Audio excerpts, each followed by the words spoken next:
Public School CCL Giritti is here to discuss the fourth chapter, that is Chemical Kinetics of Standard 12 today.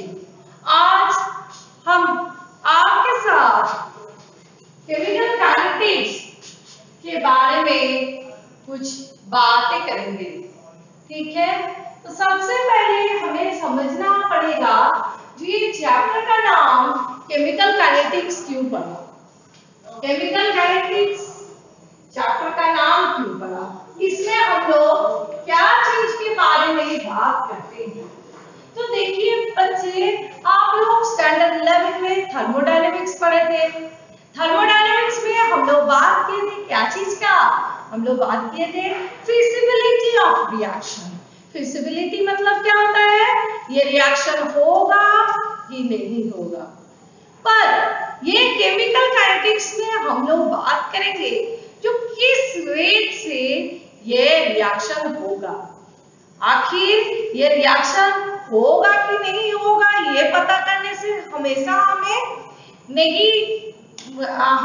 ये helpful हमारे लिए नहीं रहता है। इसलिए हम लोगों को कभी-कभी ये जानना जरूरी हो जाता है जो ये रिएक्शन आखिर किस गति से होगा। रेट मतलब गति, स्पीड। आप जब किसी भी ट्रेन या बस या किसी भी कार से सफर करते हो तो आप क्या चीज के बारे में बात करते हो, जो ये कितना स्पीड से चल रहा है। वैसे ही हम लोग केमिस्ट्री में आज बात करने वाले हैं जो कौन रिएक्शन कितना स्पीड से चल रहा है ना। तो उसी के बारे में सबसे मेन चीज हम लोगों को चर्चा होता है केमिकल काइनेटिक्स में। तो chemical kinetics is a branch of chemistry which deals with the rate of reaction. क्या चीज है केमिकल काइनेटिक्स, क्या चीज से डीलिंग्स करता है, rate of reaction, rate of reaction. अब है जो ये रेट ऑफ रिएक्शन के बारे में तो डील करता है और उसके साथ साथ क्या चीज पर डिपेंड बात करता है, किस किस फैक्टर के ऊपर आखिर आपका रिएक्शन रेट डिपेंड कर रहा है, किस किस फैक्टर के ऊपर आपका रिएक्शन रेट डिपेंड कर रहा है, उसके बारे में ये चर्चा करता है। फैक्टर्स के बारे में बात करते हैं।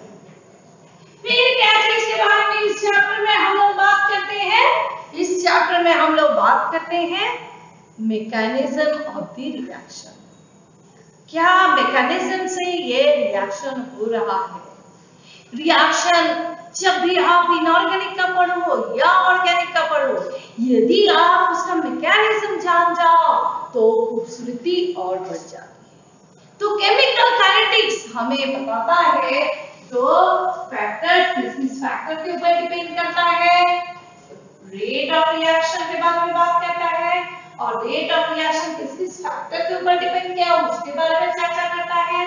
फिर mechanism of the reaction बात करता है, mechanism of the reaction, mechanism of the reaction के बारे में बात करता है। देखिए फैक्टर्स, अब हम लोग चर्चा करेंगे फैक्टर्स में टेम्परेचर, प्रेशर, कंसंट्रेशन, सब के बारे में बात करेंगे। हम लोग सरफेस एरिया, कभी कभी रेडिएशन देना पड़ता है तो उस पर हम लोग धीरे धीरे चर्चा करेंगे, ठीक है। तो हम लोगों को दिमाग में रखना है kinetics deals with the speed of reaction, that is rate of reaction. अब आपके दिमाग में एक बात आएगा जो क्या सारे रिएक्शंस का हम लोग रिएक्शन रेट के बारे में पढ़ सकते हैं। बच्चे देखिए रिएक्शन 3 तरह का होता है। जैसे आप किसी ट्रेन से जा रहे हो तो आप बात करते हो ये ट्रेन बहुत स्लो चल रहा है, ये ट्रेन बहुत फास्ट चल रहा है, ये ट्रेन मॉडरेट रेट से चल रहा है ना। हाई स्पीड, मिडिल स्पीड और वेरी लो स्पीड। एसिड का। उसी तरह का रिएक्शन भी हम लोगों को 3 तरह का दिखता है। रिएक्शन भी 3 तरह के होते हैं। एक हो गया वेरी फास्ट रिएक्शन, एक हो गया स्लो और एक हो गया reaction which takes place moderate rate से होता है। ठीक है, तो रिएक्शन 3 तरह से हम लोग कैटेगराइज करते हैं। फास्ट रिएक्शन, मॉडरेट रेट से जो रिएक्शन हो रहा है वो reaction, and slow reaction, very slow reaction. ठीक है, तो कभी भी आप कोई आयोनिक रिएक्शंस का बात करो तो वो आयोनिक रिएक्शन किस कैटेगरी में आता है? फास्ट रिएक्शन होता है। जैसे आप एग्जांपल ले लो, आप जैसे कि सिल्वर नाइट्रेट के साथ में सोडियम क्लोराइड को मिक्स किए, यहाँ थोड़ा सा मिटाना पड़ेगा। सिल्वर नाइट्रेट के साथ में आप सोडियम क्लोराइड को मिक्स किए, आपको मिलेगा सोडियम नाइट्रेट और सिल्वर क्लोराइड। यहाँ आप जैसे ही दोनों सॉल्यूशन को मिलाइएगा बच्चे, वैसे ही आपको एक व्हाइट प्रेसिपिटेट टेस्ट ट्यूब के नीचे मिलेगा। क्या हुआ? रिएक्शन बहुत फास्ट हुआ ना। और आप दूसरा आयोनिक रिएक्शन का भी एग्जांपल ले सकते हो, बेरियम क्लोराइड के साथ सोडियम सल्फेट का। कौन सा एग्जांपल बोल रहे हैं? बेरियम क्लोराइड के साथ सोडियम सल्फेट का। तो ये क्या देगा आपको? Sodium chloride plus barium sulphate.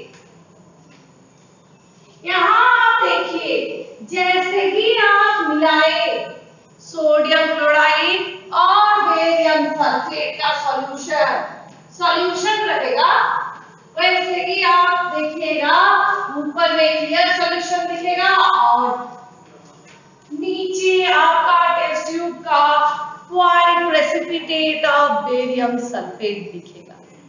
तो इस तरह का फास्ट रिएक्शन का आपका रेट डिटरमाइन करना बहुत कठिन होता है। तो हम लोग जनरली केमिकल काइनेटिक्स में इस तरह का फास्ट रिएक्शन का रेट डिटरमाइन नहीं कर पाते हैं।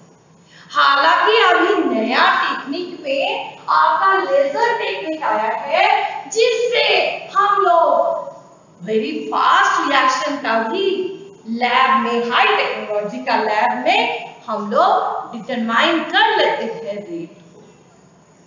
ठीक है, अब है फास्ट के बारे में बात कर दिए, अब हम स्लो के बारे में बात करते हैं। स्लो मतलब आप लोग सबको समझ में आता है।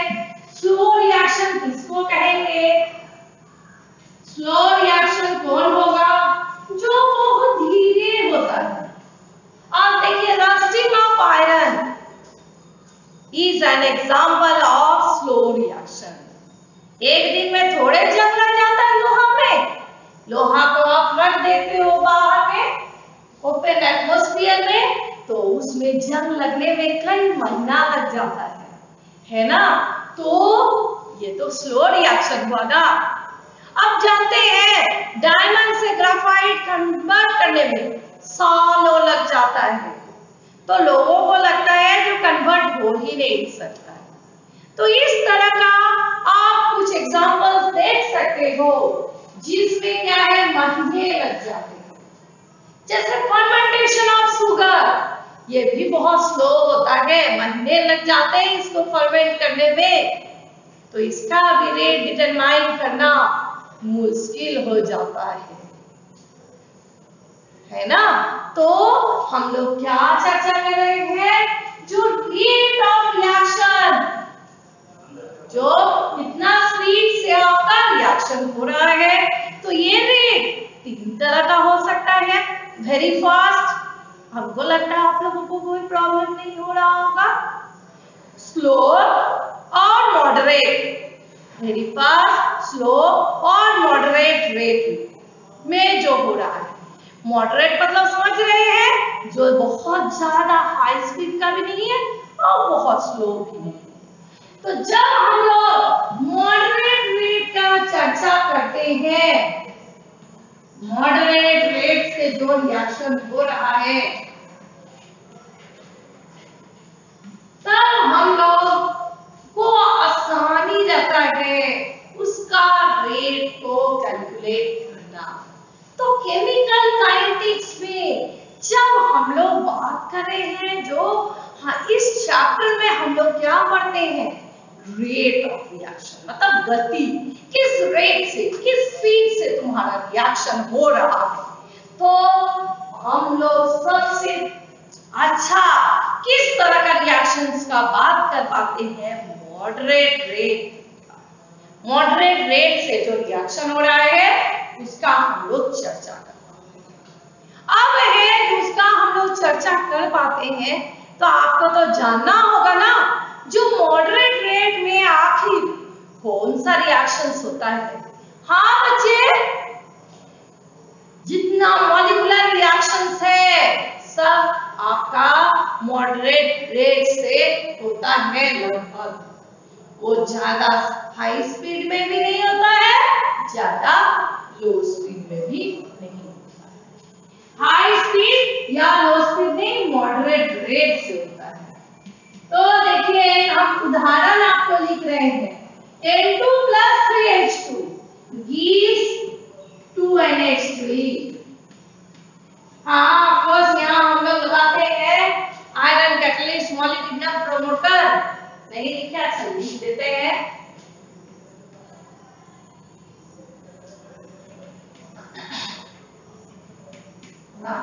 यहाँ हम लोग नाइट्रोजन को जब हाइड्रोजन से रिएक्शन करते हैं, नाइट्रोजन को जब हाइड्रोजन से रिएक्शन करते हैं, अमोनिया का फॉर्मेशन के बाद करते हैं, तब क्या है, ये रिएक्शन आपका मॉडरेट रेट से होता है। मॉडरेट रेट से होता है। तो इस रिएक्शन का हम लोग रेट को आसानी से निकाल पाते हैं। यहाँ देखिए नाइट्रोजन ट्रिपली बॉन्डेड है, हाइड्रोजन सिंगली बॉन्डेड है। यहाँ क्या होगा, नाइट्रोजन और हाइड्रोजन का बॉन्ड टूटेगा और अमोनिया में नाइट्रोजन और हाइड्रोजन के बीच में नया बॉन्ड बनेगा। तो इसमें आपको बहुत स्लो भी नहीं रहता है रेट, बहुत फास्ट भी नहीं रहता है। तो इस तरह का रिएक्शंस में हम लोग चर्चा कर पाते हैं रेट के बारे में आसानी से। एक और उदाहरण दे देते हैं, देखिए आप लीजिए C12H22O11 क्या है, किसका फॉर्मूला है, शुगर का। आप हाइड्रोलिसिस करते हो शुगर का, इन प्रेजेंस ऑफ H+ तो शुगर क्या देता है, ग्लूकोज और फ्रुक्टोज देता है, ग्लूकोज और फ्रुक्टोज देता है।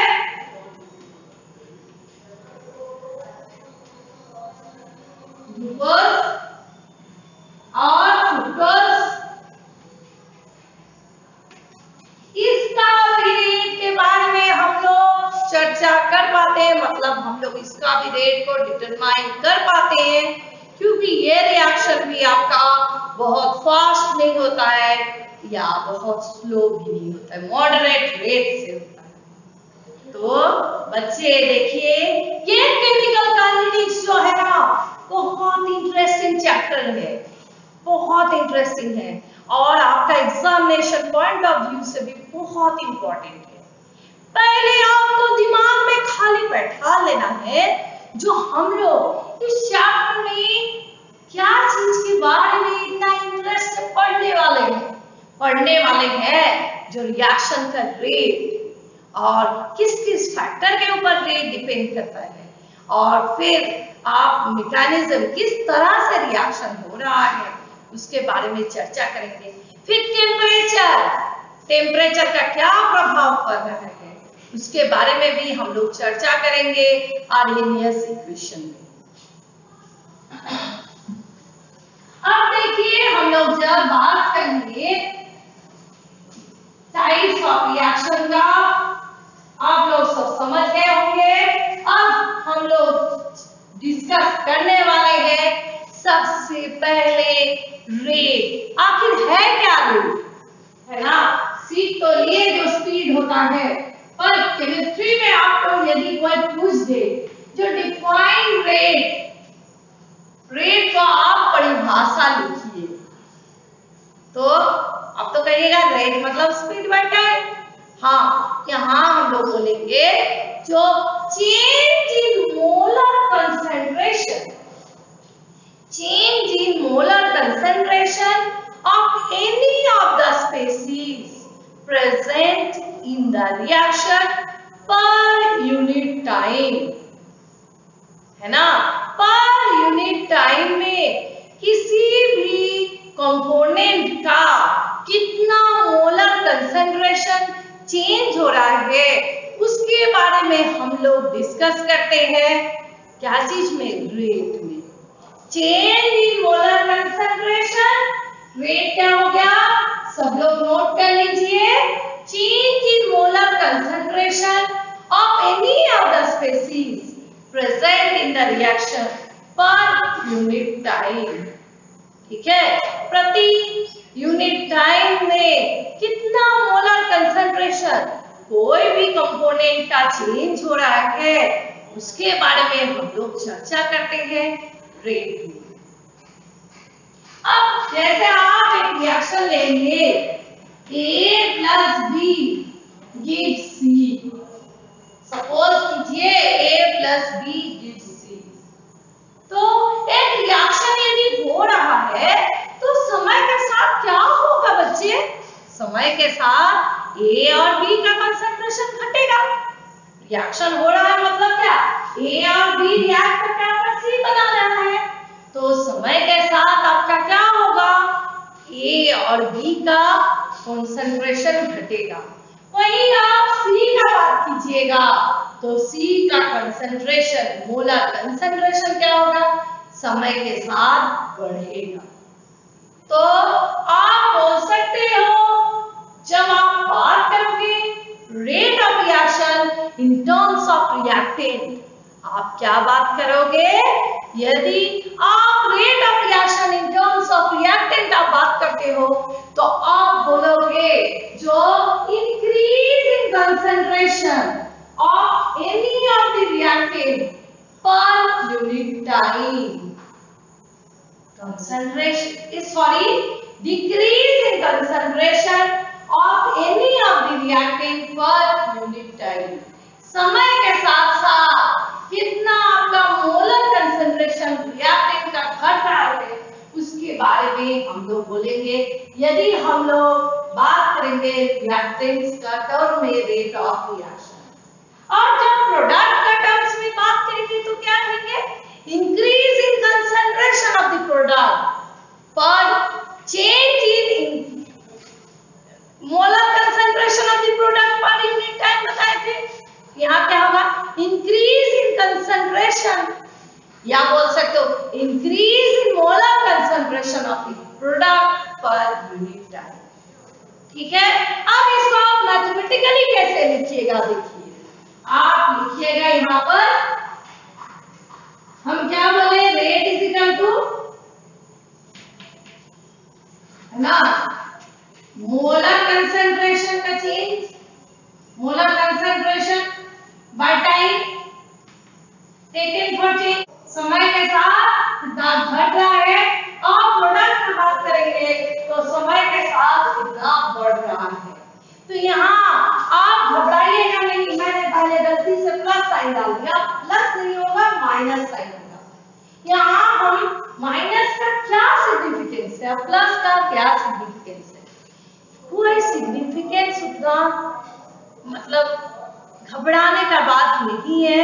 सिग्निफिकेंस ये है जो कंसंट्रेशन, आपका मोलर कंसंट्रेशन रिएक्टेंट का समय के साथ घट रहा है, इसलिए इसको माइनस से दिखाना है, और प्रोडक्ट का समय के साथ बढ़ रहा है, इसलिए इसको प्लस से दिखाना है। कोई भी जनरल रिएक्शन का हम लोग यदि बात करें, ठीक है। अब आप कहिएगा, जो आपने तो एग्जांपल में बता दिया A plus B gives C, तो कोई नॉर्मल रिएक्शन लेकर के बात कीजिए। हाँ, हम कोई केमिकल इक्वेशन लेकर के आपसे चर्चा करते हैं बच्चे। ध्यान देना है, रिएक्टेंट में हमेशा क्या करना है, नेगेटिव साइन देना है, और प्रोडक्ट में हमेशा पॉजिटिव साइन देना है। जब आप रेट को बात कीजिएगा, रेट का बात कीजिएगा, रेट पूछेगा, तो आपको यदि मैथमेटिकली उसको रिप्रेजेंट करना है तो चेंज इन कंसंट्रेशन ऑफ उस reactant by change in time, पर यहाँ साइन क्या पड़ेगा, माइनस पड़ेगा आगे, ठीक है, नेगेटिव साइन, क्योंकि समय के साथ साथ रिएक्टेंट का कंसंट्रेशन घटता है। अब जैसे हम एक रिएक्शन लेंगे, N2 plus 3H2 gives 2NH3। यहाँ देखिए, आप इस रिएक्शन में ध्यान से देखिए, N2 के आगे कोई कोफिशिएंट नहीं है, मतलब 1 है, H2 के आगे कोफिशिएंट 3 है, और NH3 के आगे कोफिशिएंट 2 है। तो आपको यदि कहे रेट ऑफ रिएक्शन लिखने के लिए, तो आप कैसे लिखिएगा? देखिए, कुछ नहीं है, जब किसी भी रिएक्शन में आप रिएक्शन रेट को दर्शाइएगा, तो आप जिसके टर्म्स में बोलता है आपको दिखाने के लिए, उसके टर्म्स में आप बात कीजिएगा। खाली ध्यान में एक बात रखना है, जो आगे यदि कोफिशिएंट पूछे तो उससे आप डिवाइड कर दीजिएगा। तो देखिए, यहाँ पर रेट ऑफ रिएक्शन हम लोग यदि लिखते हैं, rate of reaction in terms of N2, ये क्या होगा, delta N2 bye delta T, क्या बैठाइएगा यहाँ पर, minus sine. In terms of H2 आप कैसे लिखिएगा, 1/3 delta H2 by delta T, minus sine आगे जाएगा, क्योंकि इसका कंसंट्रेशन समय के साथ बढ़ता है। इसका बात कीजिएगा तो क्या लिखिएगा, plus 1/2 delta NH3 bye delta T।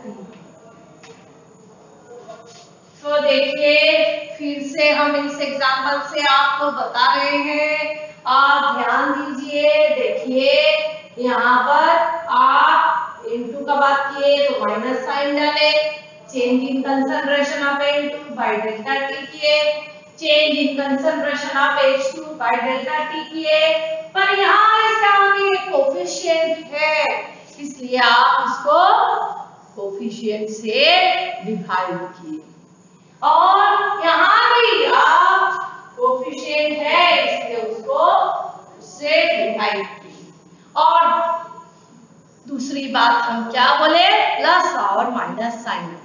दो बातें ध्यान में रखिएगा, रेट ऑफ रिएक्शन किसी भी स्पेसीज का टर्म्स में आप बात कर रहे हो तो केमिकल इक्वेशन में उसमें कुछ कोफिशिएंट है तो उससे उसको डिवाइड जरूर कर दीजिए। और दूसरा बात क्या बोले, आप जब भी चर्चा कर रहे हो रिएक्टेंट का तो नेगेटिव साइन डालिए उसका आगे रिप्रेजेंटेशन में, और जब भी आप चर्चा कर रहे हो प्रोडक्ट का तो पॉजिटिव साइड डालिए उसका रिप्रेजेंटेशन में। नेगेटिव और पॉजिटिव साइड तो आप लोगों को ध्यान में रहेगा, क्योंकि आप सब जानते हो कोई भी केमिकल रिएक्शन हो रहा है तो रिएक्टेंट का कंसंट्रेशन समय के साथ घट रहा है, प्रोडक्ट का कंसंट्रेशन समय के साथ बढ़ रहा है। अब इसी चीज को आगे बढ़ाते हुए मैं एक और बात करूंगी और उसके बाद मैं एक न्यूमेरिकल, ठीक है? तो देखिए एकदम ध्यान से देखना, कंफ्यूजन नहीं होगा आपको। यहाँ पर हम रेट ऑफ रिएक्शन का बात किए थे। यदि कोई पूछ दे जो rate of appearance and rate of disappearance, क्या बोल रहे हैं? Rate of appearance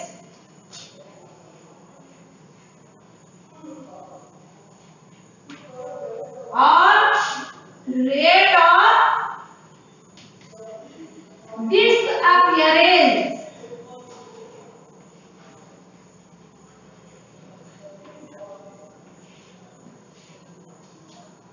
rate of appearance, rate of disappearance, कौन चीज डिसअपीयर हो रहा है समय के साथ, कोई रिएक्शन हो रहा है तो इस रिएक्शन में N2 और H2 डिसअपीयर हो रहा है। मतलब क्या है? रिएक्टेंट समय के साथ डिसअपीयर हो रहा है। और क्या चीज अपीयर हो रहा है? आपका प्रोडक्ट समय के साथ अपीयर हो रहा है। तो ध्यान में देना है, जब आपको, देखिए बच्चा को गलती इसी पॉइंट में होता है। कभी टीचर ने पूछ दिया लिखिए रेट ऑफ रिएक्शन, कभी टीचर ने पूछ दिया लिखिए रेट ऑफ अपीयरेंस या रेट ऑफ डिसअपीयरेंस, तब बच्चा कंफ्यूज कर जाता है। जो अपीयरेंस और डिसअपीयरेंस और रेट के तरह ही लिख देता है, रेट के तरह ही लिखाएगा बेटा, पर यहाँ पर थोड़ा सा आपको ध्यान देना है। आपका कोएफिशिएंट का यहाँ कोई रोल नहीं है। मतलब जो बताए, जो कोएफिशिएंट से डिवाइड करना है रेट में, यहाँ आप उससे डिवाइड नहीं कीजिएगा। यहाँ कोएफिशिएंट का कोई रोल नहीं है। ध्यान में रखिए, rate of appearance, rate of disappearance का बात करेंगे तो उसमें कोएफिशिएंट को भूल जाइए। जो रिएक्शन में कोएफिशिएंट दिया हुआ है उसका कोई रोल नहीं है। ठीक है, समझ गए आप? देखिए जैसे आपको कर देता rate of appearance of ammonia, तो आप क्या लिखोगे? Delta NH3 bye delta T, यहाँ प्लस डालिएगा। ठीक है, यहाँ कोएफिशिएंट का कोई लेना देना नहीं है। कोएफिशिएंट का कोई लेना देना नहीं है। हाँ देखिए, अब हम लोग इस पर एक क्वेश्चन डिस्कस करते हैं। देखिए, the reaction 3A gives 2B plus C, एक रिएक्शन है तो हम लोग बात करें थे यहाँ पर जो 3A gives 2B plus C, इस रिएक्शन में हम लोगों को क्या दिया हुआ है? A दिया हुआ है। Rate of disappearance of A दिया हुआ है 0.01 मोल पर लीटर पर सेकेंड। हम लोगों को बोल रहा है dB by dt और delta B by delta T और delta C by delta T निकालने के लिए। तो कैसे हम लोग निकालेंगे? देखिए, इस तरह का क्वेश्चन में सबसे पहले हम लोग लिखेंगे रेट ऑफ रिएक्शन। तो बच्चे आप बात कीजिएगा, यहाँ आंसर यहाँ से शुरू कर देते हैं।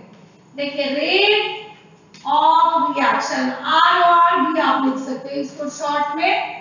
रेट ऑफ रिएक्शन क्या होगा? यहाँ पर होगा आपका -1/3 डेल्टा A by डेल्टा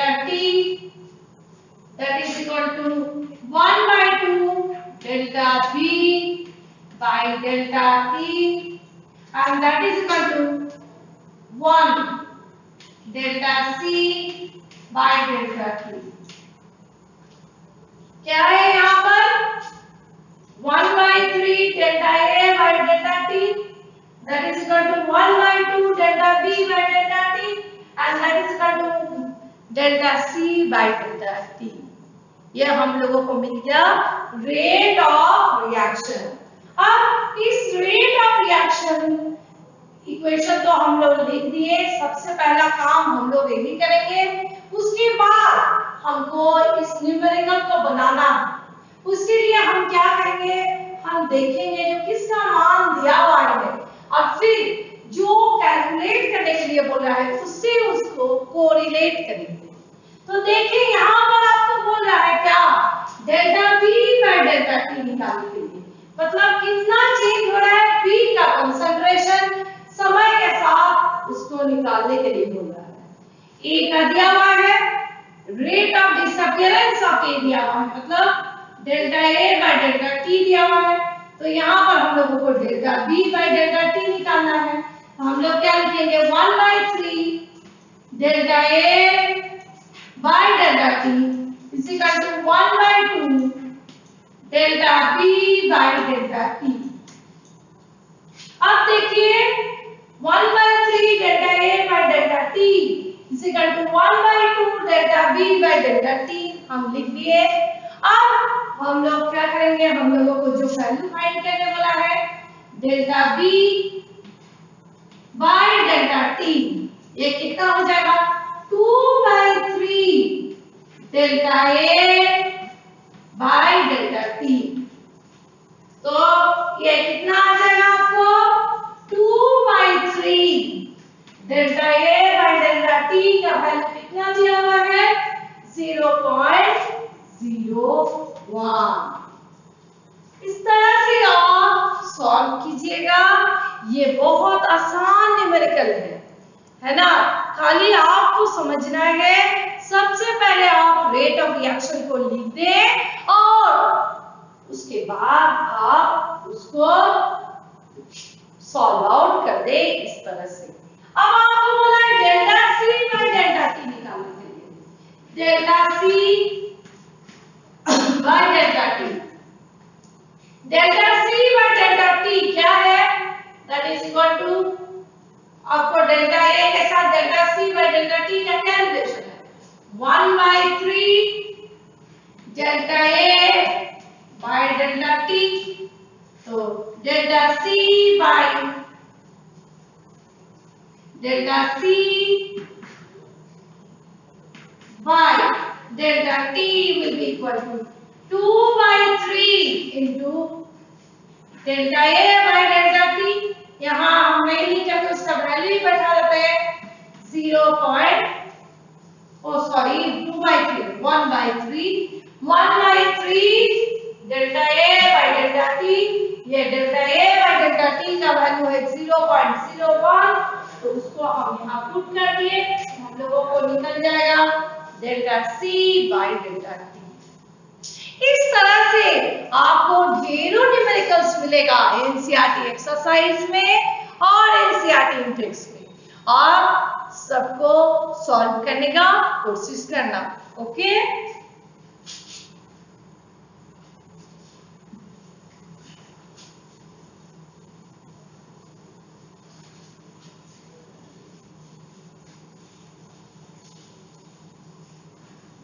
अब हम लोग बात करेंगे कुछ और टर्म्स का।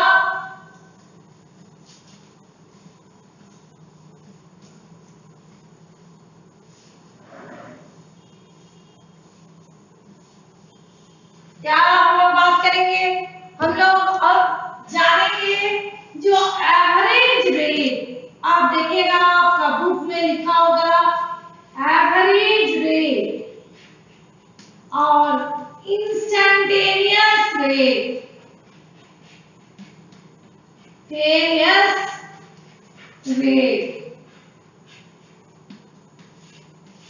Average rate and instantaneous rate. तो देखिए ये दोनों बात पहले एक साधारण सा बात करते हैं। यदि आप एक ग्राफ ड्रॉ करना चाहो मोलर कंसंट्रेशन के साथ टाइम का, वाई एक्सिस में ले लिए मोलर कंसंट्रेशन, किसका लीजिएगा, रिएक्टेंट का या फिर प्रोडक्ट का, और एक्स एक्सिस में ले लिए टाइम का, तो आपको कैसा ग्राफ मिलेगा? समय के साथ आपका क्या हो रहा है, रिएक्टेंट का मोलर कंसंट्रेशन क्या हो रहा है, समय के साथ आपका घट रहा है, तो घटेगा तो आपका ग्राफ कैसा आएगा, ऐसे आ जाएगा। और प्रोडक्ट का बात कीजिएगा तो प्रोडक्ट का कैसा आएगा, जस्ट इसका ऑपोजिट आएगा। प्रोडक्ट का बात कीजिएगा तो प्रोडक्ट, कोई भी प्रोडक्ट का मोलर कंसंट्रेशन ले लिए समय के साथ तो क्या होगा, ये बढ़ेगा आपका, है ना। जब तक ये इक्विलिब्रियम स्टेज तक नहीं पहुंचेगा तब तक क्या होगा, प्रोडक्ट का कंसंट्रेशन आपका बढ़ेगा और रिएक्टेंट के समय के साथ साथ घटेगा। तो आपको यदि कोई ग्राफिकली शो करने बोले तो आपका ग्राफ कैसा आ जाएगा, प्रोडक्ट का बढ़ेगा और रिएक्टेंट का घटेगा समय के साथ। अब रहेगा जो कोई भी रिएक्शन है ना वो 100% नहीं कंप्लीट होता है, 99.9% तक, 99.8% तक लास्ट वो कंप्लीट होता है।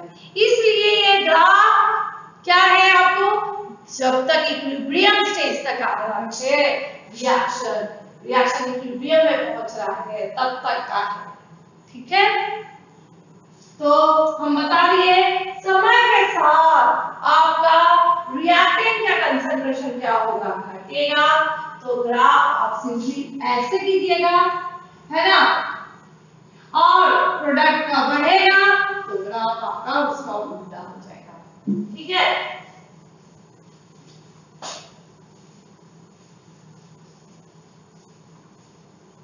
अब हम लोग बात करेंगे किसी भी रिएक्शन में यदि हम लोग को कहे कोई जो बताइए एवरेज रेट क्या है और इंस्टैन्टेनियस रेट क्या है, तो आप कोई एक रिएक्शन ले लीजिए, कोई रिएक्शन में आप पहले उसका कंसंट्रेशन को देख लीजिए और फिर कुछ समय बाद उसका कंसंट्रेशन को देखिए, और जो चेंज इन कंसंट्रेशन है divided by change in time कीजिएगा तो आपको मिल जाएगा एवरेज रेट। और वही आप यदि क्या कीजिएगा, किसी भी पर्टिकुलर इंस्टेंट में आप यदि रेट को कैलकुलेट कीजिएगा तो आपको वो जो वैल्यू आएगा that will B instantaneous rate of reaction. जैसे आप देखिए आप ट्रेन में ट्रैवल कर रहे हो तो 10 घंटा में वो 200 किलोमीटर गया, तो आप एवरेज निकाल सकते हैं, आपको एवरेज मिल गया, क्या हो गया 200 किलोमीटर डिवाइडेड बाय 10, तो आपको मिल गया उसका एवरेज स्पीड कितना रहेगा। पर यदि किसी भी मोमेंट में किसी भी क्षण में आप कैलकुलेट करना चाहो जो कितना होगा उसका स्पीड, तो उस इंस्टेंट उस पर्टिकुलर टाइम में कितना ट्रेन का स्पीड था, तो that will B instantaneous rate. उसी तरह हम लोग केमिस्ट्री में भी, केमिकल काइनेटिक्स में भी हम लोग रेट ऑफ रिएक्शन जब बात करते हैं तो हम लोग चर्चा करते हैं क्या, average rate and instantaneous rate. किसी भी चीज का कंसंट्रेशन सपोज कीजिए ए वर्सेस टी, ये सपोज कीजिए ए का कंसंट्रेशन x1 में रहा T1 और x2 में रहा T2,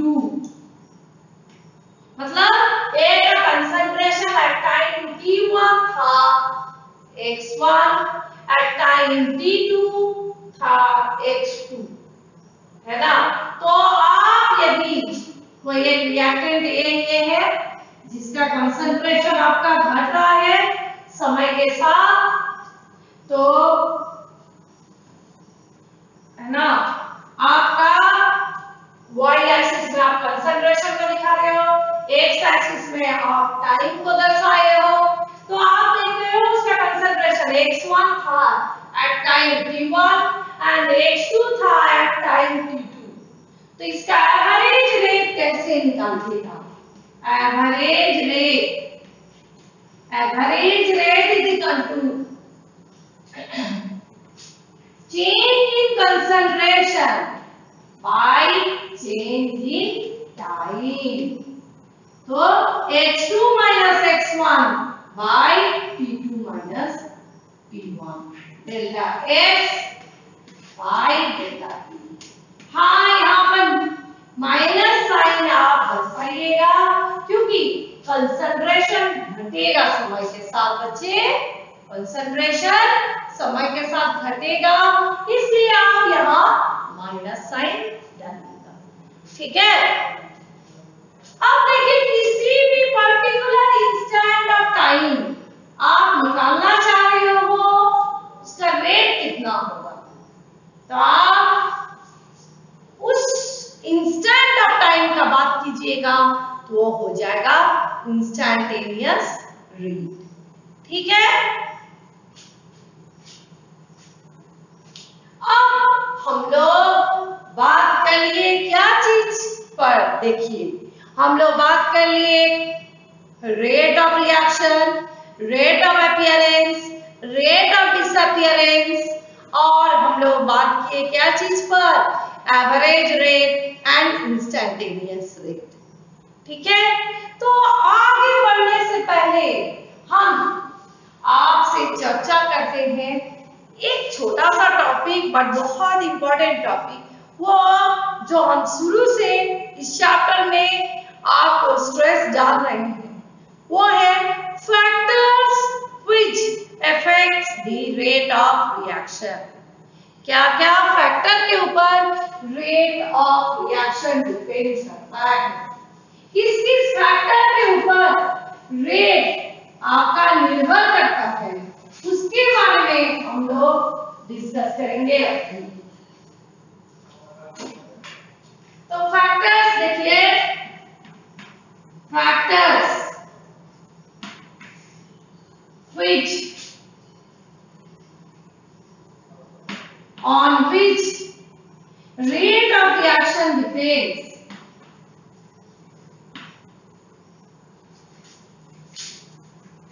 rate of reaction depends, क्या है, concentration,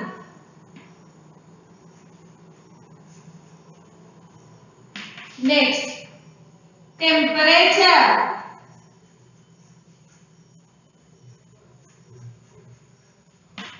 then surface area,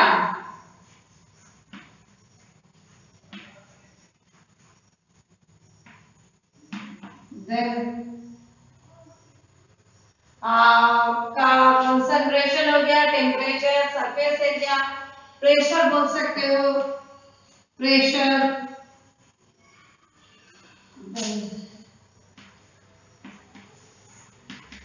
catalyst,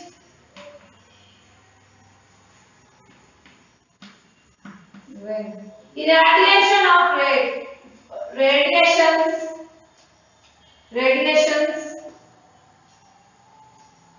exposure to radiations,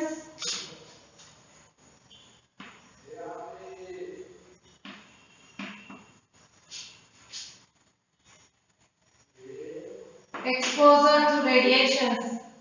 तो देखिए किस किस फैक्टर के ऊपर रेट ऑफ रिएक्शन डिपेंड करता है, कंसंट्रेशन के ऊपर, टेम्परेचर, सरफेस एरिया, प्रेशर आपको गैस के केस में आएगा ज्यादा, then presence of catalyst, then exposure to radiation. Concentration जितना ज्यादा होगा रिएक्टेंट का कंसंट्रेशन रहेगा, रिएक्शन क्या होगा उतना आपको फास्ट होगा। नेक्स्ट आपका टेम्परेचर, टेम्परेचर हम लोग जानते हैं रिएक्शन दो तरह का होता है। एक क्या है, एक्सोथर्मिक रिएक्शन, दूसरा क्या है, एंडोथर्मिक रिएक्शन। तो जिस रिएक्शन में आपका क्या होगा, हीट रिलीज होगा, जिस रिएक्शन में हीट रिलीज होगा वो कौन सा टाइप का रिएक्शन है, एक्सोथर्मिक रिएक्शन। उसमें क्या है, टेम्परेचर बढ़ाइएगा तो रिएक्शन का रेट घट जाएगा, फॉरवर्ड डायरेक्शन में रिएक्शन स्लो हो जाएगा, reaction will move towards backward direction. और वही यदि आपका कोई एंडोथर्मिक रिएक्शन रहेगा जिसमें एब्जॉर्प्शन ऑफ हीट होता है, इसमें क्या होगा, आप टेम्परेचर बढ़ाइएगा तो reaction will become more faster in the forward direction. Next, surface area. देखिए यदि सरफेस एरिया ज्यादा रहता है तो रिएक्शन क्या होता है, फास्टर होता है। तो पाउडर सब्सटेंस रहता है, उसमें क्या आप देखोगे ज्यादा सरफेस एरिया होगा तो उसमें रिएक्शन रेट ज्यादा फास्ट होगा। Next, pressure. प्रेशर उतना इफेक्ट नहीं करता है, नॉर्मल एटमॉस्फेयर में प्रेशर तो ऑलमोस्ट कांस्टेंट रहता है। हाँ, यदि गैस रहेगा तब आपको प्रेशर फैक्टर ज्यादा कंसीडर करना पड़ेगा, और यदि आप हायर ऑल्टीट्यूड में मूव कीजिएगा तब उसको आपको ज्यादा ध्यान देना पड़ेगा। कैटलिस्ट, कैटलिस्ट उत्प्रेरक। कैटलिस्ट का क्या रोल है, वो रिएक्शन को बढ़ा देता है ना, रिएक्शन का रेट को बढ़ा देता है। तो catalyst enhances the rate of reaction, ठीक है। तो presence of catalyst will increase the rate of reaction. कभी कभी आप देखिएगा एक्सपोजर टू रेडिएशन, रेडिएशंस दीजिएगा तो रिएक्शन क्या होगा, फास्ट हो जाएगा, ठीक है। आप देखते हो, एक साधारण सा एग्जांपल देते हैं, जो सिल्वर क्लोराइड को आप रख देते हो ओपन सनलाइट में तो it decomposes to silver plus chlorine, ठीक है। तो ये फैक्टर भी हम लोग समझ गए, जो किस किस फैक्टर के ऊपर आपका रिएक्शन रेट डिपेंड करता है,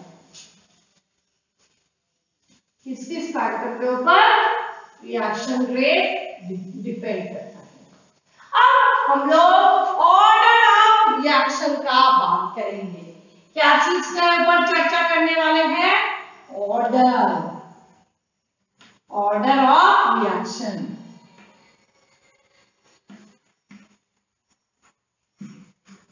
ऑर्डर ऑफ रिएक्शन, तो सबसे पहले मैं इसको परिभाषित कर देती हूँ, इसका परिभाषा सुन लीजिए, उसके बाद हम इसको डिटेल में आपको बताते हैं। ऑर्डर ऑफ रिएक्शन क्या है, सम ऑफ द पावर्स और sum of the coefficient to which the reactant terms are raised in the rate law equation, that is known as order of reaction. बोल रहा है कोई भी एक रिएक्शन है उसमें रेट लॉ इक्वेशन जो है उसमें उस जो रिएक्टेंट्स का पावर है या फिर रिएक्टेंट्स का जो कोएफिशिएंट है उसका सम कर दीजिएगा, मतलब उसको ऐड कर दीजिएगा, तब आपको ऑर्डर ऑफ रिएक्शन मिल जाएगा। ऑर्डर ऑफ रिएक्शन देखिए आपका तरह तरह का होता है, zero order, first order, second order, third order, fractional order, pseudo first order. तो हम उसके ऊपर चर्चा करेंगे अभी। सबसे पहले आप ऑर्डर ऑफ रिएक्शन को समझिए, और उसको समझने के लिए हम लोगों को जरूरी है एक बात समझना, जो रेट लॉ इक्वेशन क्या हुआ। देखिए एक इक्वेशन ऐसे लिखा हुआ है, सपोज कीजिए a plus bb gives product या लिख देते हैं CC प्रोडक्ट। एक पर्टिकुलर एक रिएक्शन हम अपना मन से ले लिए जिसमें क्या है A plus BB gives CC या A plus BB gives CC। देखिए आप लोग पढ़े थे क्लास 11 में लॉ ऑफ मास एक्शन। तो according to law of mass action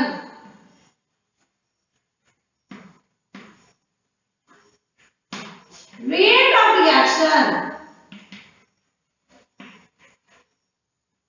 reaction को शॉर्ट में लिखते हैं। Rate of reaction is equal to क्या हो जाएगा is rate of reaction directly proportional to A to the power A और B to the power B। Rate of reaction is directly proportional to A to the power A and B to the power B। अब है जो इसमें यदि constant ले लेते हैं तो क्या लिखते हैं rate is equal to K A to the power A into B to the power B। ये देखिए according to law of mass action है, बट कभी कभी एक रिएक्शन एक स्टेप में नहीं होता है। एक रिएक्शन यदि मल्टीपल स्टेप में हो, एक से अधिक स्टेप में हो, तो हम लोगों को यहाँ पर बारीकी से समझना पड़ेगा। यदि एक रिएक्शन एक से अधिक स्टेप में हो तो हम लोगों को रेट को डिटरमाइन करने के लिए सबसे स्लोएस्ट स्टेप को कंसीडर करना है। कौन सा स्टेप? Slowest step. सपोज कीजिए एक एग्जांपल देते हैं, एक साइकिल है ना, एक साइकिल का कोई पैडल बना रहा है, कोई साइकिल का चेन बना रहा है, कोई सीट बना रहा है और कोई साइकिल का व्हील को बना रहा है, वो जो चक्का रहता है उसको बना रहा है। सपोज कीजिए जो बाकी पार्ट्स आपका बन गया एक दिन में, पर उसका साइकिल का चक्का बनने में आपको लग गया 5 दिन। तो एक साइकिल कितना दिन में तैयार होगा? 5 दिन में। सबसे अधिक जिसमें टाइम लगा बनने में वो निर्धारित कर रहा है साइकिल बनने का रेट को। उसी तरह का आपको केमिस्ट्री में भी रिएक्शन में समझना होगा। यदि एक रिएक्शन एक से अधिक स्टेप में हो रहा है तो रेट क्या हो जाएगा? सबसे स्लोएस्ट स्टेप से डिटरमाइन होगा। जैसे एक रिएक्शन हम आपको शो कर दिए, इसके आगे भी हम कुछ रिएक्शंस लिखेंगे जहां आपको दिखाएंगे जो कैसे रेट स्लोएस्ट स्टेप पर डिपेंड कर रहा है। सपोज कीजिए इसमें हम आपका इक्वेशन में ये दिया हुआ है, पर एक्चुअल सिचुएशन क्या है? रेट स्लोएस्ट स्टेप में हम लोग क्या देख रहे हैं? जो PA और प्लस QB दे रहा है RC स्लोएस्ट स्टेप में। तो स्लोएस्ट स्टेप में कितना ये इन्वॉल्व हुआ? PA और QB आपको इन्वॉल्व हुआ। तो रेट इस स्लोएस्ट स्टेप का क्या हो जाएगा? That will be equal to K A to the power P और B to the power Q। तो रेट आप हमेशा दिमाग में रखिए, जो सबसे स्लोएस्ट स्टेप वाला रेट निर्धारित करता है।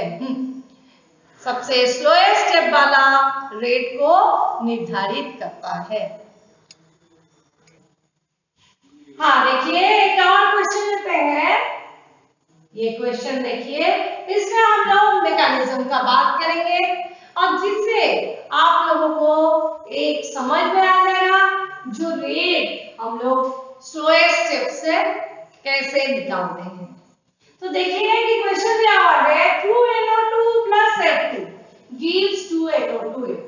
यहाँ रेट क्या दिया हुआ है, rate is equal to K into NO2 into F2, है ना। तो रेट डिपेंड कर रहा है आपका दो चीज का कंसंट्रेशन के ऊपर, एक NO2 का कंसंट्रेशन और दूसरा F2 का कंसंट्रेशन के ऊपर। तो हम लोग इस मैकेनिज्म का बात करते हैं जिससे आप लोगों को हम समझाएंगे जो कौन सा रिएक्शन स्लो है और कौन सा फास्ट है और कैसे आपका रेट डिटरमाइन हुआ। ध्यान से देखिए, स्लोएस्ट स्टेप में सिर्फ एक NO2 और एक F2 इन्वॉल्व हुआ। हालांकि आपको दिया हुआ है थियोरेटिकल इक्वेशन में जो दो NO2 एक F2 के साथ इन्वॉल्व है।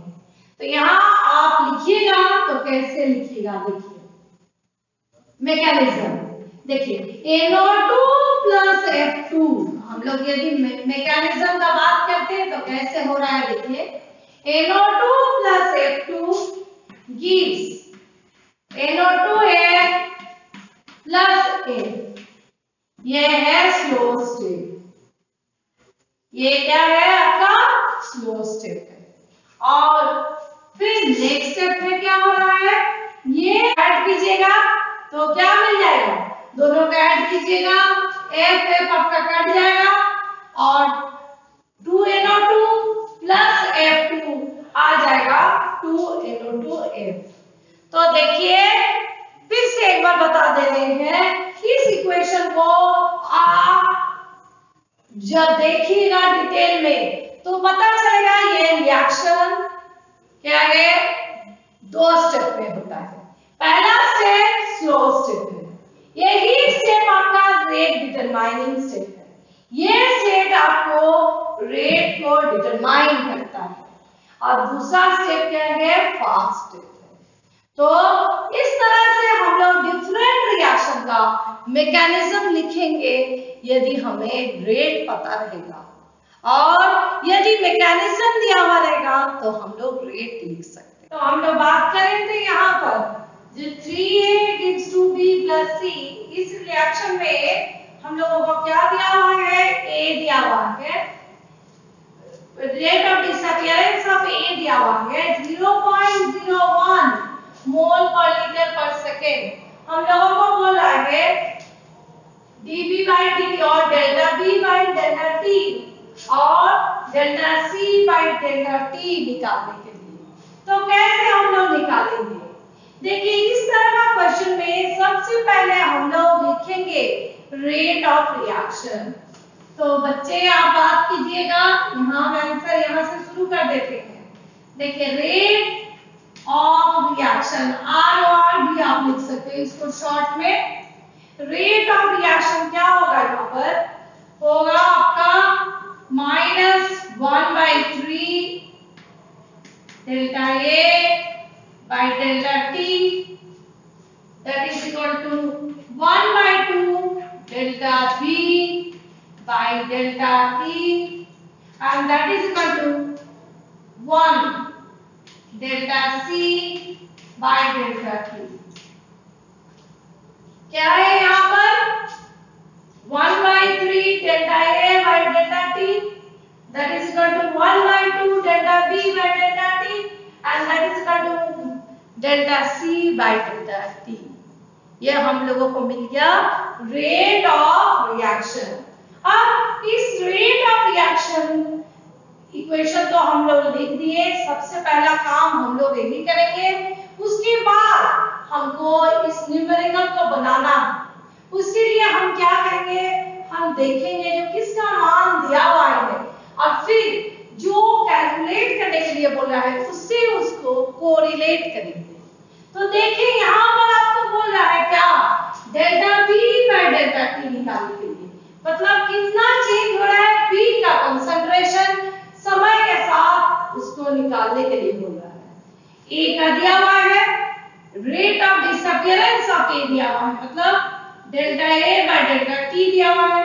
तो यहाँ पर हम लोगों को delta B by delta T निकालना है। तो हम लोग क्या लिखेंगे 1/3 delta A by delta T is equal to 1/2 delta B by delta T.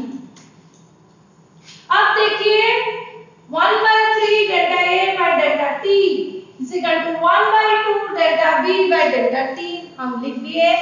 अब हम लोग क्या करेंगे, हम लोगों को जो वैल्यू फाइंड करने वाला है delta B by delta T, ये कितना हो जाएगा 2/3 delta A by delta T. तो ये कितना आ जाएगा आपको 2/3 delta A by delta T का वैल्यू कितना दिया हुआ है 0.01। इस तरह से आप सॉल्व कीजिएगा। ये बहुत आसान न्यूमेरिकल है ना। खाली आपको समझना है, सबसे पहले आप रेट ऑफ रिएक्शन को लिख दें और उसके बाद आप उसको सॉल्व आउट कर दे इस तरह से। अब आपको बोला है delta C by delta T निकालने के लिए। Delta C by delta T, delta C by delta T क्या है, दैट इज इक्वल टू, आपको डेल्टा ए के साथ delta C by delta T का क्या रिलेशन है 1/3 delta A by delta T. तो delta C by delta T will be equal to 2/3 into delta A by delta T. यहाँ हम नहीं लिखे तो उसका वैल्यू ही बैठा देते हैं 1/3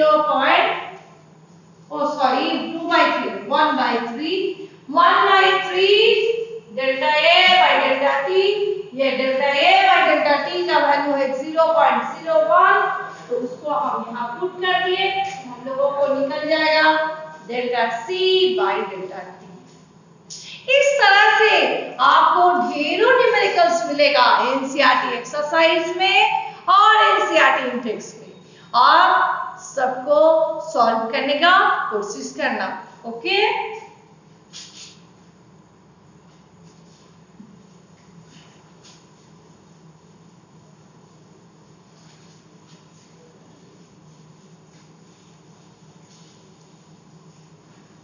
अब हम लोग बात करेंगे कुछ और टर्म्स का।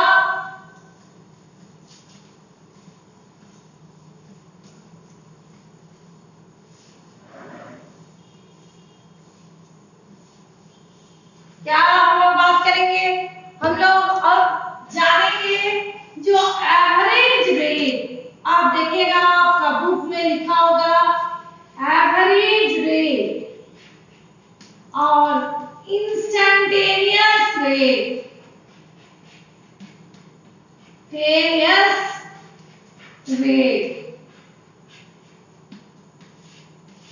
Average rate and instantaneous rate. तो देखिए, ये दोनों बात करने से पहले एक साधारण सा बात करते हैं। यदि आप एक ग्राफ ड्रॉ करना चाहो मोलर कंसंट्रेशन के साथ टाइम का, वाई एक्सिस में ले लिए मोलर कंसंट्रेशन, किसका लीजिएगा रिएक्टेंट का या फिर प्रोडक्ट का, और एक्स एक्सिस में ले लिए टाइम का, तो आपको कैसा ग्राफ मिलेगा। समय के साथ आपका क्या हो रहा है, रिएक्टेंट का मोलर कंसंट्रेशन क्या हो रहा है, समय के साथ आपका घट रहा है, तो घटेगा तो आपका ग्राफ कैसा आएगा, ऐसे आ जाएगा। और प्रोडक्ट का बात कीजिएगा तो प्रोडक्ट का कैसा आएगा, जस्ट इसका ऑपोजिट आएगा। प्रोडक्ट का बात कीजिएगा तो प्रोडक्ट, कोई भी प्रोडक्ट का मोलर कंसंट्रेशन ले लिए समय के साथ, तो क्या होगा, ये बढ़ेगा आपका,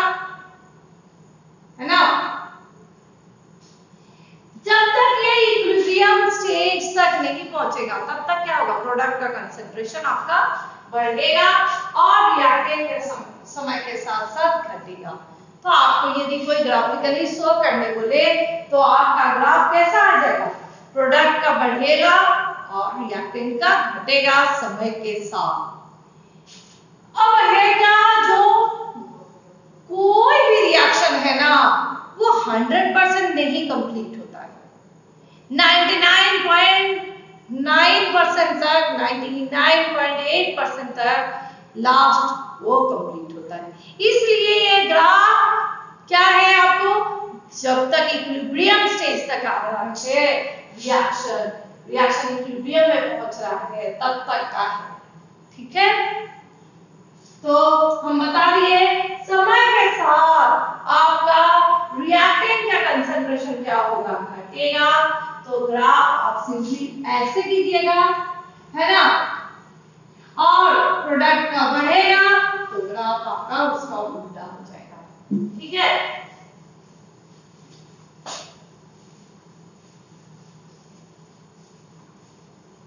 अब हम लोग बात करेंगे किसी भी रिएक्शन में यदि हम लोग को कहे कोई, जो बताइए एवरेज रेट क्या है और इंस्टैन्टेनियस रेट क्या है।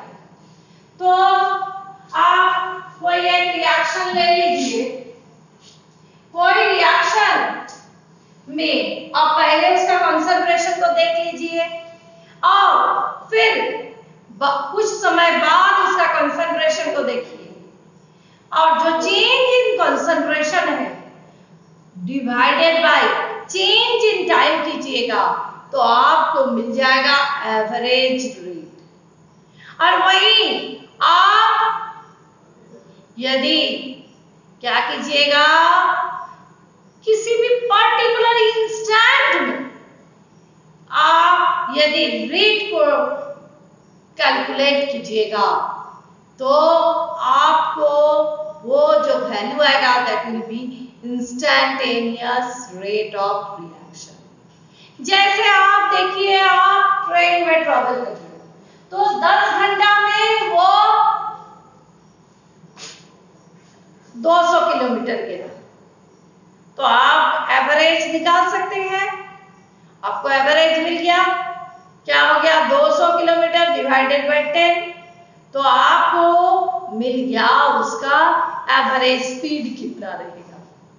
पर यदि किसी भी मोमेंट में, किसी भी क्षण में आप कैलकुलेट करना चाहो जो कितना होगा उसका स्पीड, तो उस इंस्टेंट, उस पर्टिकुलर टाइम में कितना ट्रेन का स्पीड था, तो that will B instantaneous rate. उसी तरह हम लोग केमिस्ट्री में भी, केमिकल काइनेटिक्स में भी हम लोग रेट ऑफ रिएक्शन जब बात करते हैं तो हम लोग चर्चा करते हैं क्या, average rate and instantaneous rate. किसी भी चीज का कंसंट्रेशन, सपोज कीजिए A वर्सेस T, ये सपोज कीजिए A का कंसंट्रेशन X1 में रहा T1 और X2 में रहा T2, मतलब A का कंसंट्रेशन एट टाइम T1 था X1, एट टाइम T2 था X2, है ना।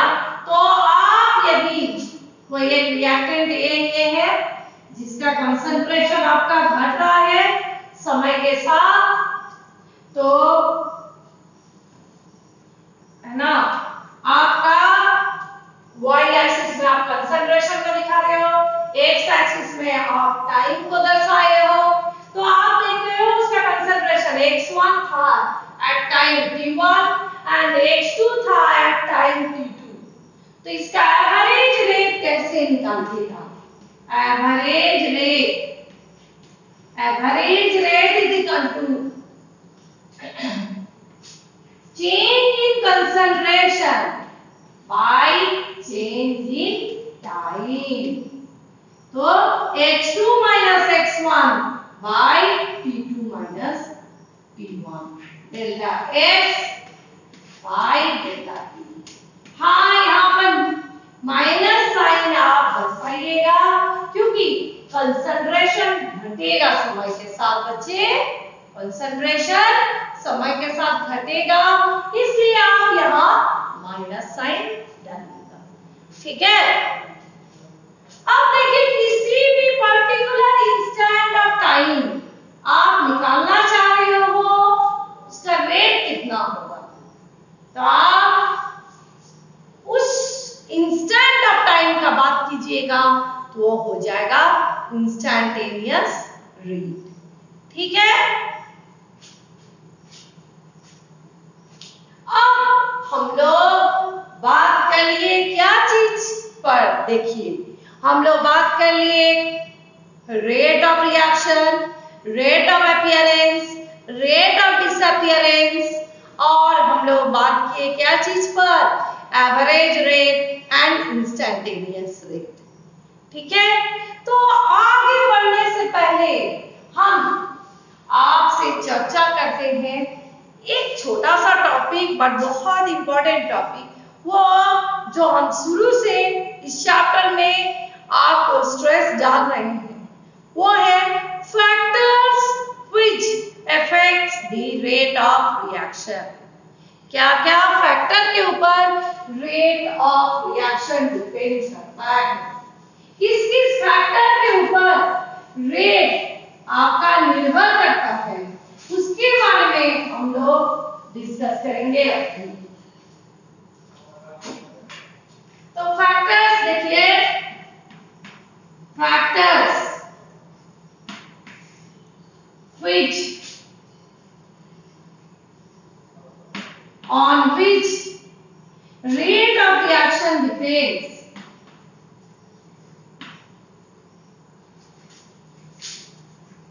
rate of reaction depends,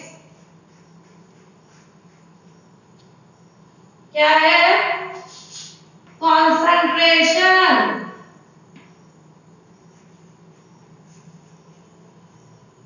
next temperature,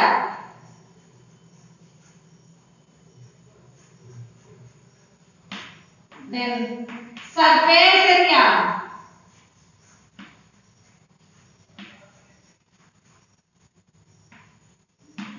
then आपका कंसंट्रेशन हो गया, टेम्परेचर, सरफेस एरिया, प्रेशर बोल सकते हो, pressure,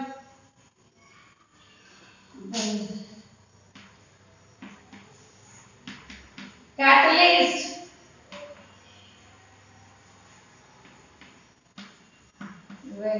irradiation of radiations, exposure to radiations,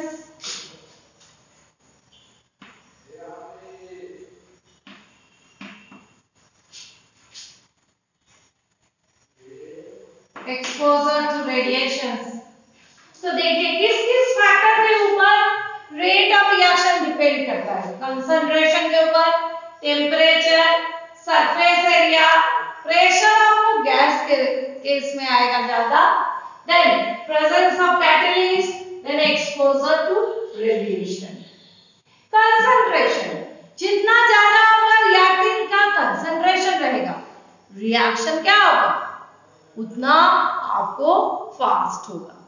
next आपका टेम्परेचर, टेम्परेचर हम लोग जानते हैं रिएक्शन दो तरह का होता है, एक क्या है एक्सोथर्मिक रिएक्शन, दूसरा क्या है endothermic reaction.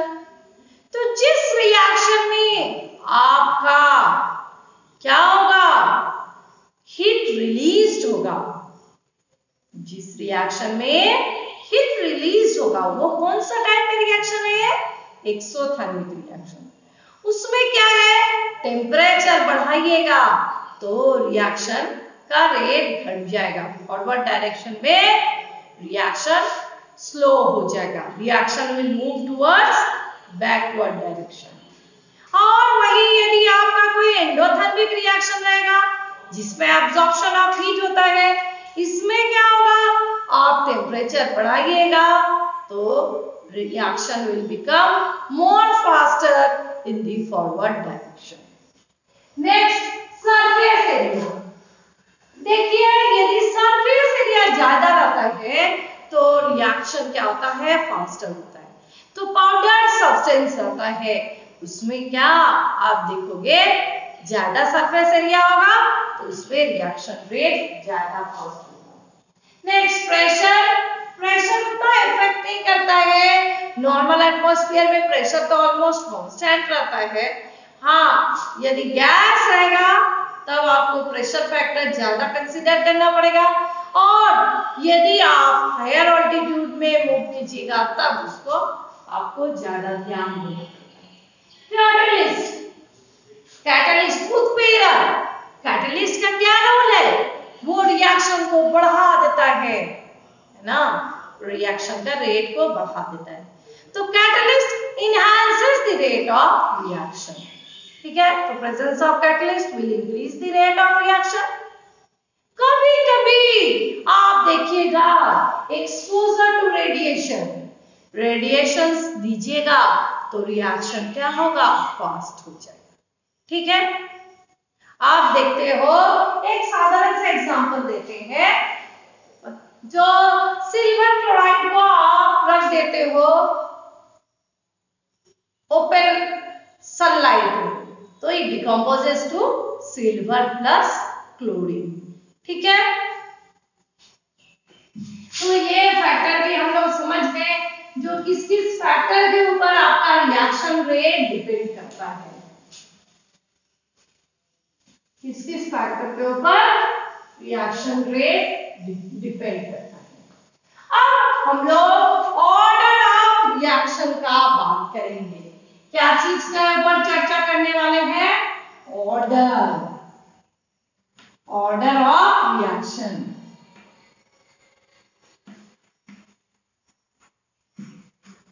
Order of reaction, तो सबसे पहले मैं इसको परिभाषित कर देती हूँ, इसका परिभाषा सुन लीजिए, उसके बाद हम इसको डिटेल में आपको बताते हैं। ऑर्डर ऑफ रिएक्शन क्या है, sum of the powers or sum of the coefficient to which the reactant terms are raised in the rate law equation, that is known as order of reaction।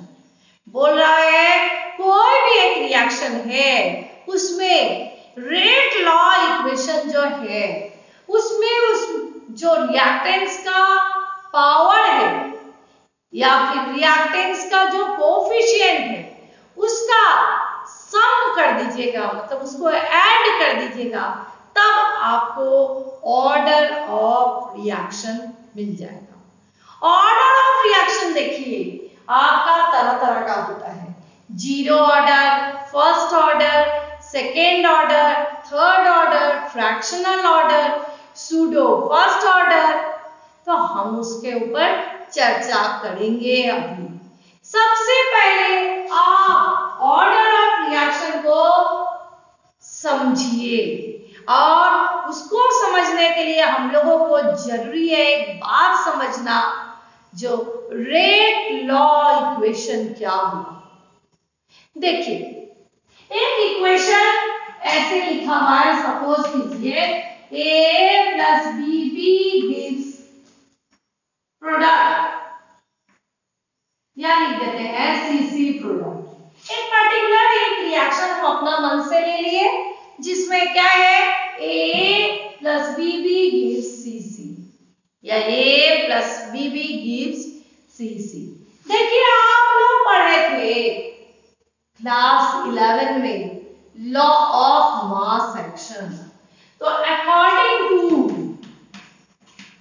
Law of mass action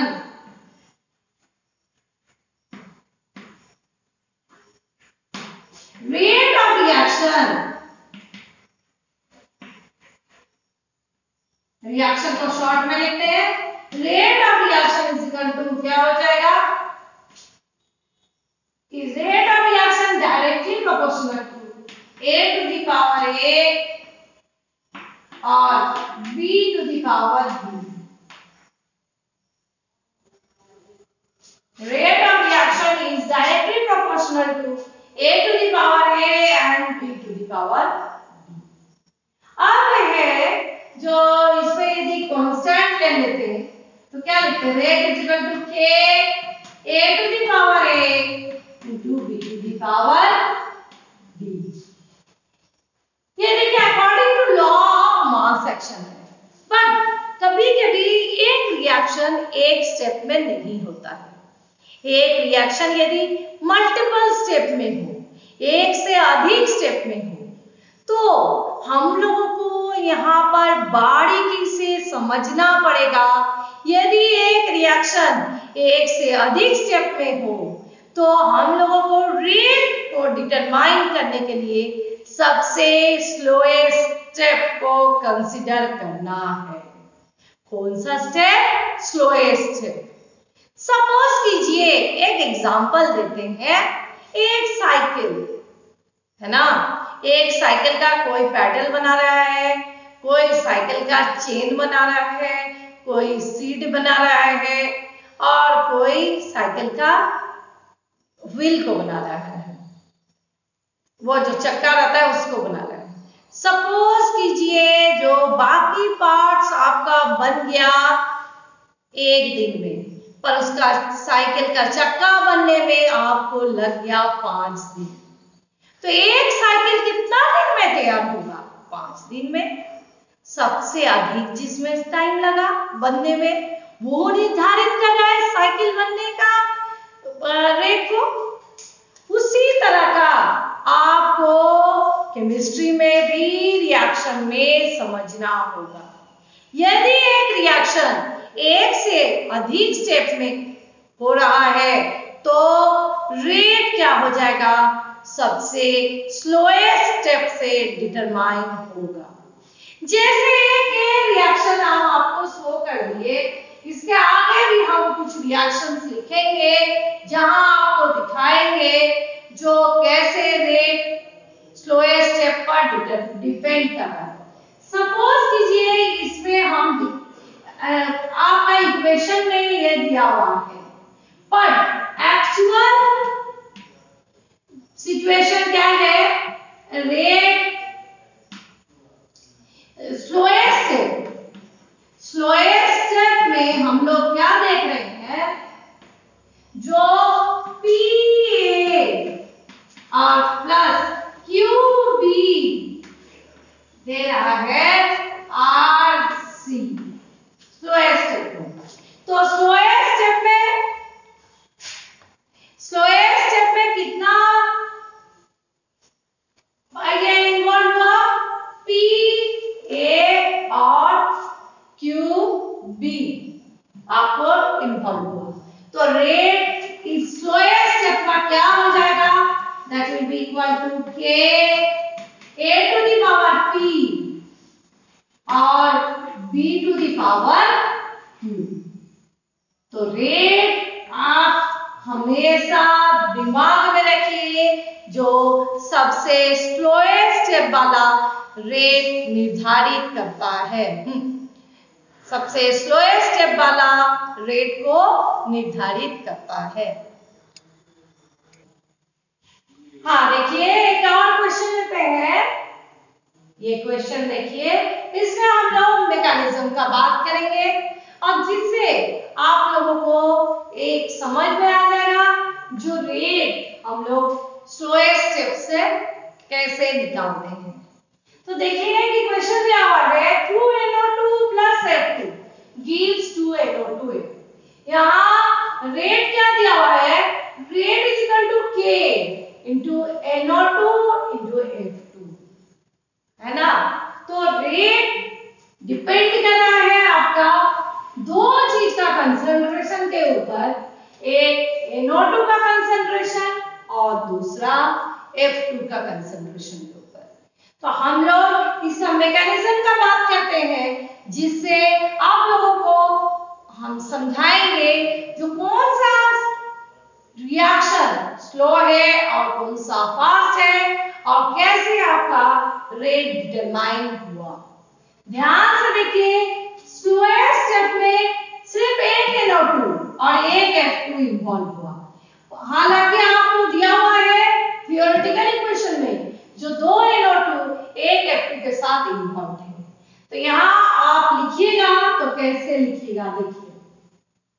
mechanism देखिए NO2 plus F2, हम लोग यदि mechanism का बात करते हैं तो कैसे हो रहा है देखिए NO2 plus F2 gives NO2F plus A, ये है स्लो स्टेट, ये क्या है आपका स्लो स्टेट है।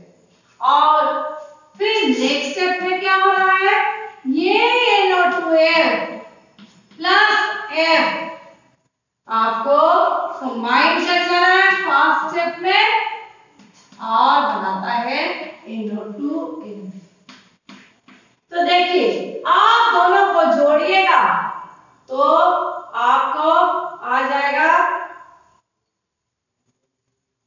NO2 plus F2 gives NO2F gives NO2F, यहाँ पर करती NO2 plus F2 gives NO2F plus F।